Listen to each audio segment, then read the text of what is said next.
Pero ese es un salto de fe. Ese es un salto donde tú tienes que decir, salto que la red aparece, aunque no la veo hoy. Porque es un salto a lo desconocido. Es un desafío a tu programación anterior que te dice, más vale un pájaro en mano que 100 volando. Entonces, todas estas cosas son parte de nuestra domesticación. Vamos a ponernos de pie para oxigenar un poquito el cerebro. ¿Estás despierto? ¿Estás alerta? ¿Estás feliz? ¿Estás estreñido? Todavía hay gente que sigue diciendo que sí. Me voy a creer que es verdad que tuvieron una mala digestión. Miren, este ejercicio tiene dos propósitos. Una, que esto sea una experiencia. Yo les prometí que esto no puede ser una conferencia donde ustedes únicamente escuchan. El cerebro tiene que estar activo para que ponga en práctica algunas de estas cosas. Ya respiramos. Y ahora este ejercicio lo que hace es recalibrar ambos hemisferios cerebrales. Porque la mayoría de nosotros en nuestra domesticación nos hicieron énfasis en dos tipos de inteligencias. La lingüística, leer, escribir, literatura. La racional, analítica, algorítmica o aritmética, que son las ciencias exactas. Pero ¿dónde está la artística, la intuitiva, la creativa, la espacial, que están del otro lado del cerebro, en el otro hemisferio? Este ejercicio es fácil, no me sigan a mí porque yo me puedo equivocar. Háganlo ustedes directamente con la pantalla. Les explico. Yo digo A y el comando es brazo izquierdo arriba. I, ¿verdad? La letrita roja es el comando para que tú hagas la acción. Yo digo B, derecho. Digo C, que tiene A, es ambos. D es ambos. Y así vamos a ir por todo el abecedario. Va a despertar el cerebro, va inmediatamente a crear un fuego de sinapsis, que son las conexiones entre tus neuronas. Y créanme que cuando ustedes hacen esto y lo repiten, empieza a convertirse en una cosa muy fácil de hacer. ¿Listos? Viene.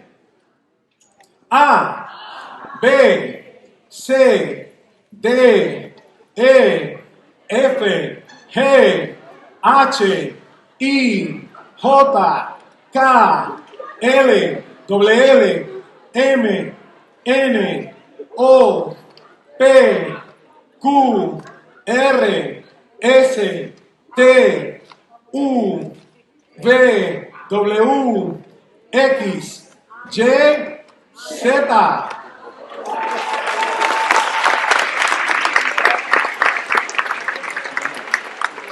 ¿Qué tal les fue?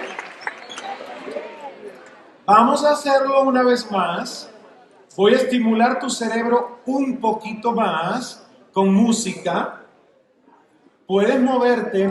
Está rígido. Trata de seguir el flujo de la música en tus pies y al mismo tiempo obligar al cerebro a hacer este ejercicio. Pero como el cerebro cree que lo vas a hacer de la misma manera que lo hiciste, lo vamos a engañar. Y voy a empezar de la Z a la A. ¿Listos? Viene. Muévanse. Z, Y, X, W, B, U, T, S, R, Q, P, O, N, M, W, L, K, J, I, H, G, F, E, D, C, E, A. Y ahora bailan un poquito, miren, ¿cómo dice? Oxígeno al cerebro, ensayen la parranda que cuando terminemos saben.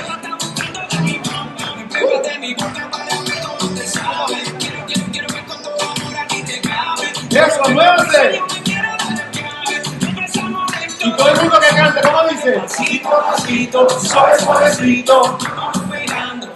Eso.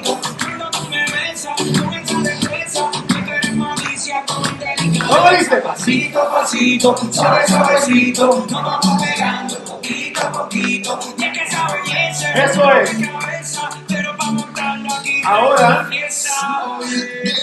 mírense hacia allá, por favor, y denle un masaje en los hombros a la persona que tiene delante. Un masajito, sean generosos. Ahora te lo van a dar. Oye, los que tengan confianza pueden bajar a la espalda media. Media vuelta. Devuelvan el masaje.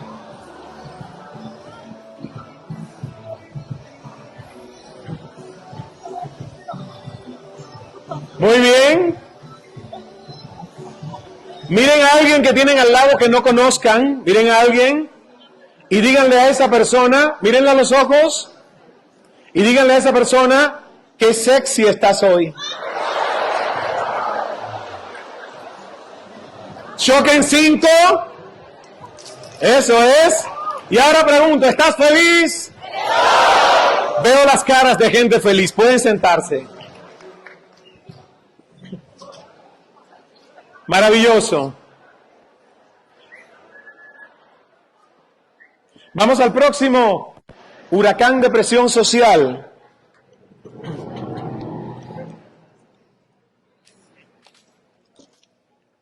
¿Cuántos adolescentes hay en esta sala? ¿Menores de 20 años levanten la mano? No. ¿José Fernández? ¿Es José el que levantó la mano? No, chico, qué descarado eres tú, José. Entrenador José, mi amigo que está aquí. Muy bien. Menores de 20, levanten la mano de verdad. Menores de 30. Menores de 40. Déjame bajar la mano que todavía no me toca. Menores de 50. Mayores de 50. Mayores de 60. ¿Se ve muy bien usted, señor? ¿Más de 60? Muy bien, ¿y usted? Mayores de 70.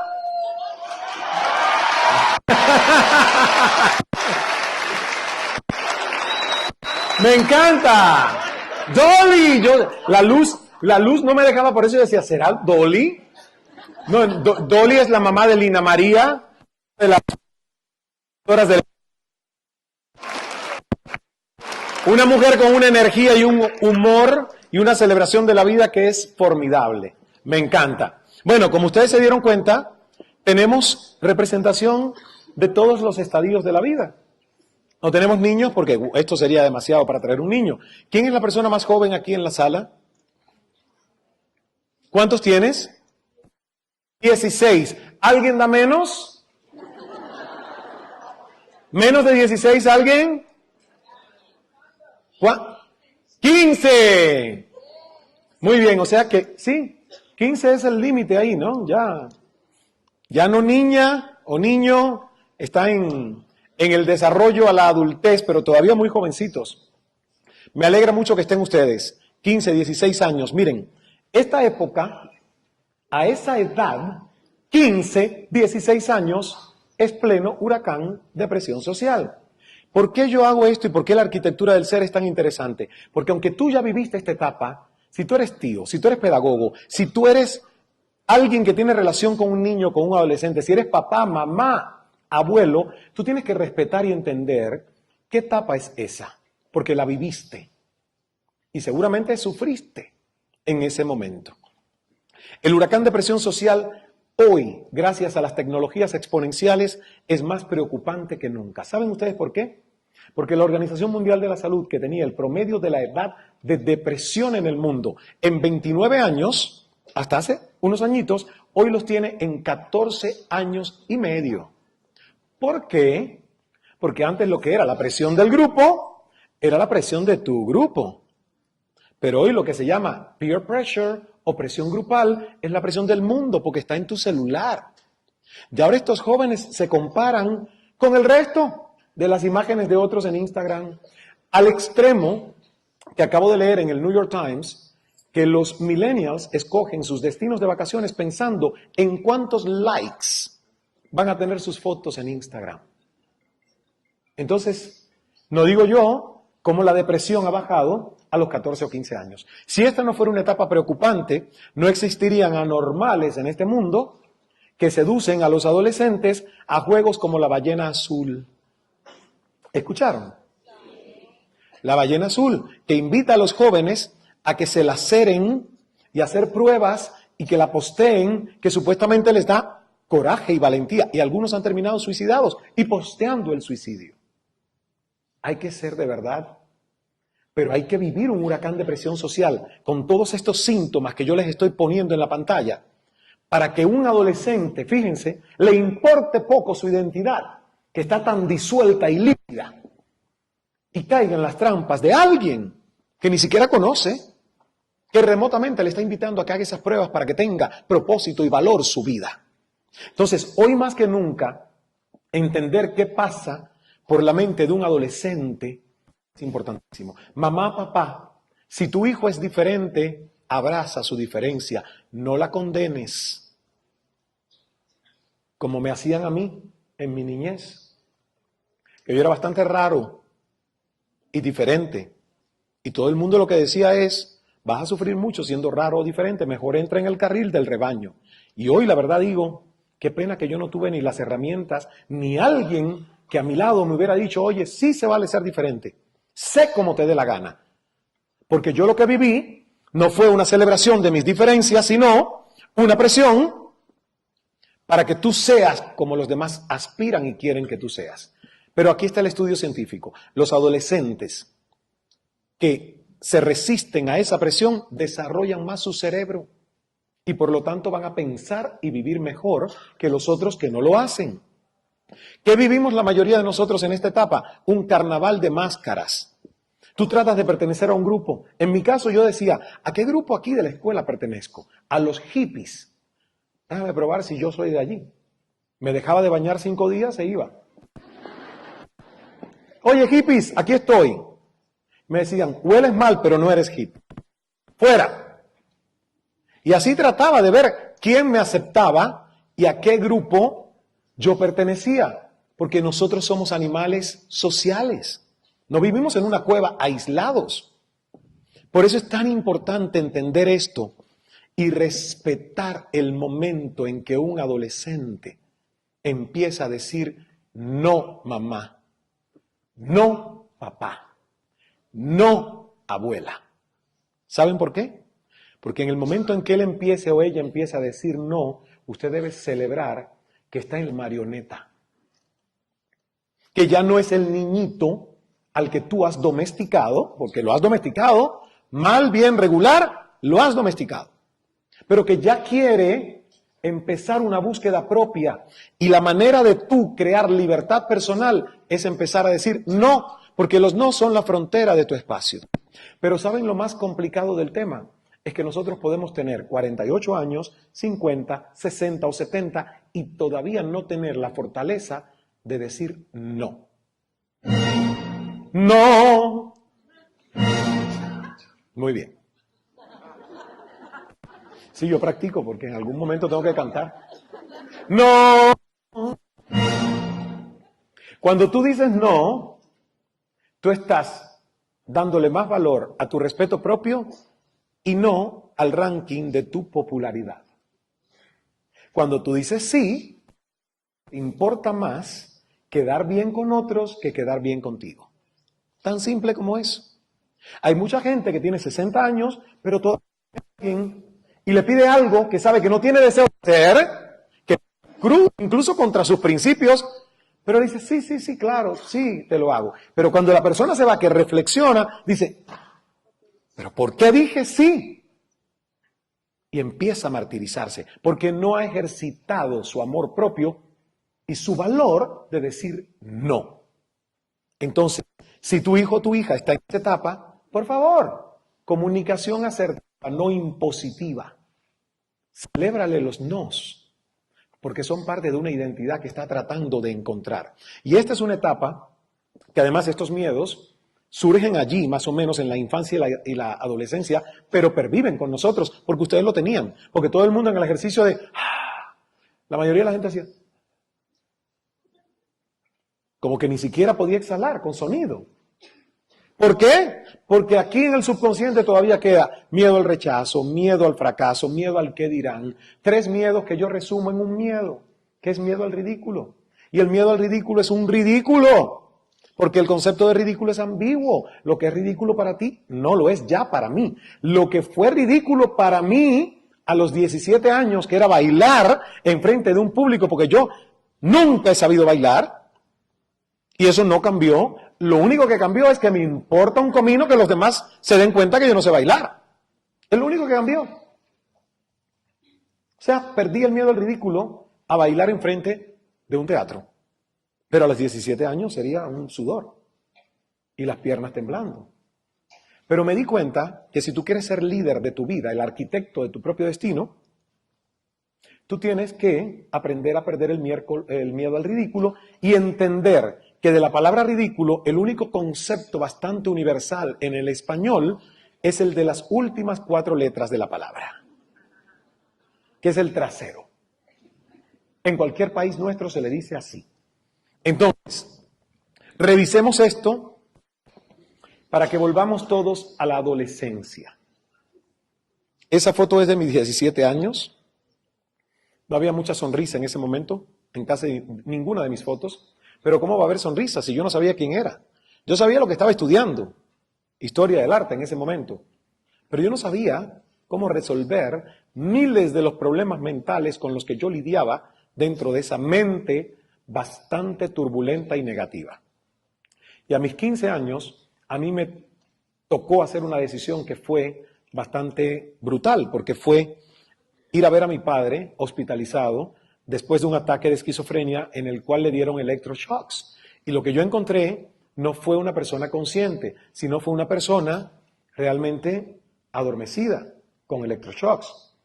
Y yo empecé a tener un ataque de pánico y fue un día donde tomé una decisión que en su momento parecía una traición a mi propio padre. Porque ¿qué hijo no quiere crecer y parecerse a su madre o a su padre? ¿Verdad? Pero yo viendo a mi padre así, ese día lo que dije fue, Dios, sálvame, ayúdame. Yo voy a hacer todo lo que esté dentro de mí. Te prometo que todos los días yo voy a tomar responsabilidad de lo que tenga yo que hacer, pero yo no puedo parecerme a mi padre. Yo no puedo crecer y terminar así. Este no es el ejemplo que yo tengo que aspirar a ser. Y fue duro y fue difícil, pero fue lo que tocó. Y fue el proceso de una adolescencia traumática donde mi madre no tuvo otra opción que llevarme a un psiquiatra y el psiquiatra, ¿qué le dijo? Además, el papá es esquizofrénico. Bueno, pues mire, su hijo lo heredó y vamos a ponerle una pastilla. Clorodiazepóxido. Y por un año todos los días me tomé aquella dichosa pastilla hasta que al año siguiente el psiquiatra le dijo, no señora, no, esto es por el resto de su vida. Y yo dije, ¿qué? ¿Por el resto de mi vida? Algo más tengo que hacer. Y pedí esa intervención divina y funcionó. Porque agarré y tomé el control de la responsabilidad de empezar a estudiar qué me hacía bien, qué me hacía mal. ¿Quiénes de mis tías eran tóxicas? Y 5 minutos a la semana bastaba de exposición a ellas.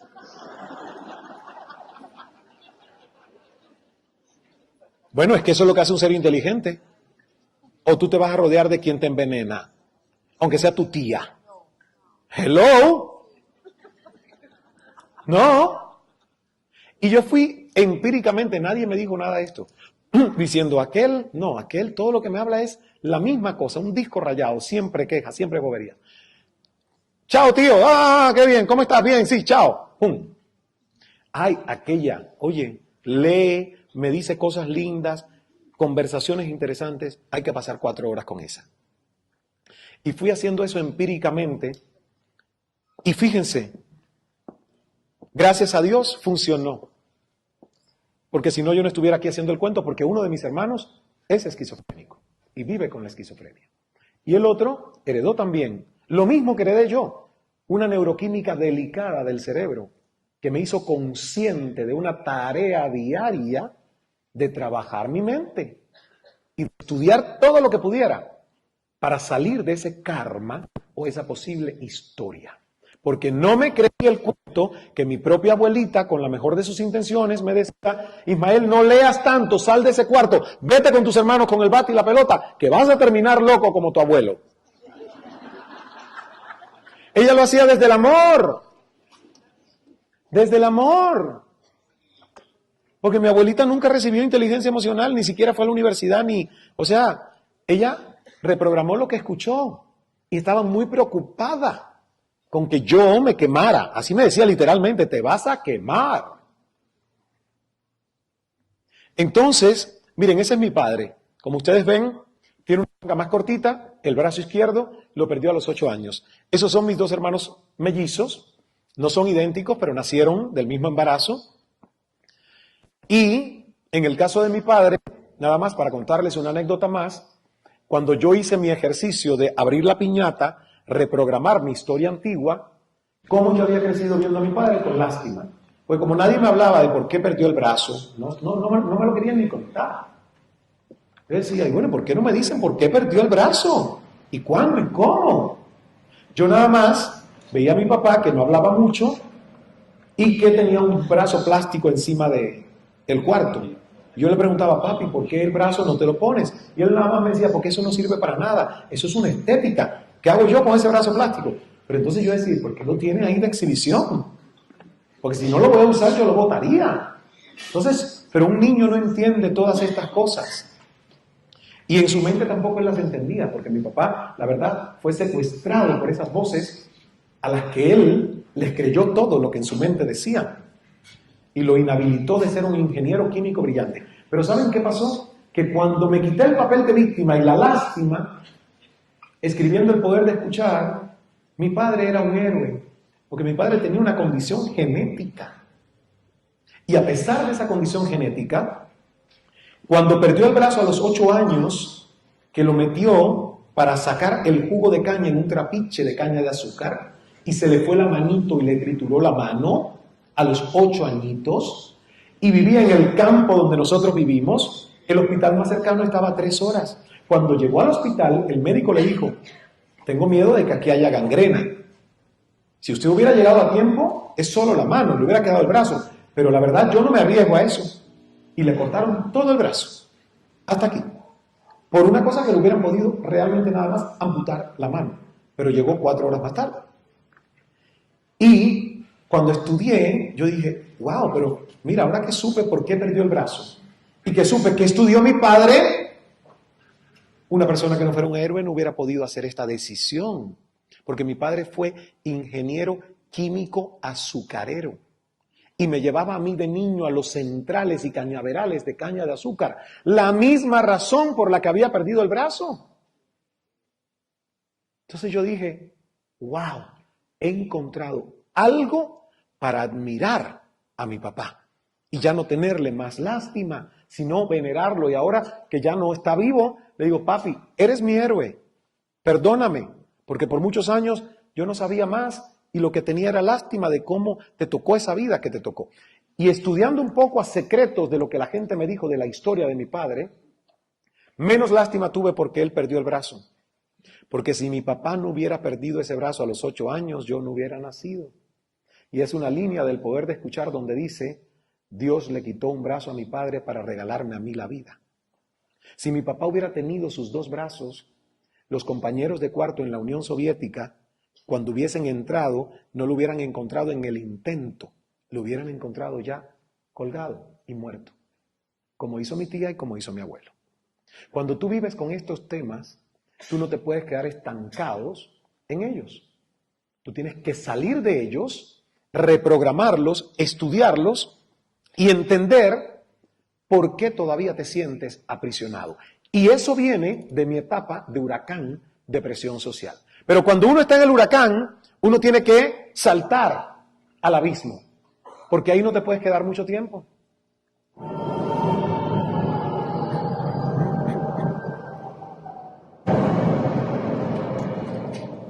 Y este salto al abismo no es un salto muy bueno, porque no es el salto este que yo les dije de fe, donde tú estás consciente que salto y la red aparece. No, el salto al abismo es: no sé a dónde voy, estoy perdido, disolución de mi identidad en este huracán, depresión social, pero tengo que ir a algún lado.